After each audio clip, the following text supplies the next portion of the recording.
বিশ্বজুড়ে শ্রমিকদের অধিকার আদায়ের প্রতীকী দিন হিসেবে পালিত হচ্ছে মে দিবস। পহেলা মে এ দিনটি শ্রম দিবস বা আন্তর্জাতিক শ্রমিক দিবস।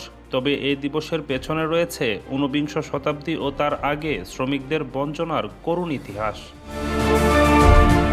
1986 সালে যুক্তরাষ্ট্রের শিকাগো শহর কারখানা শ্রমিকরা তখন দিনে 12 থেকে 16 ঘন্টা কাজ করত।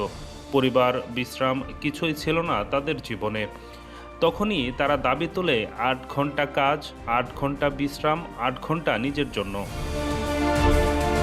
পহেলা মে শ্রমিকরা সংগঠিত হয়ে রাস্তায় নামে, আন্দোলন চলতে থাকে, আর এতেই ঘটে যায় একটি দুঃখজনক ঘটনা। বোমা বিস্ফোরণ ও গুলিতে বহু মানুষজন প্রাণ হারায়।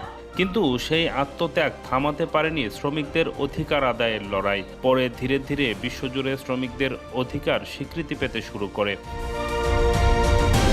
1989 সালে দ্বিতীয় আন্তর্জাতিক সিদ্ধান্ত নেয় প্রতি বছর পহেলা মে আন্তর্জাতিক শ্রমিক দিবস হিসেবে পালন করা হবে। তাই মে দিবস শুধু একটি দিন নয়, এটি মনে করিয়ে দেয় অধিকার কখনো উপহার নয়, তা আদায় করে নিতে হয়।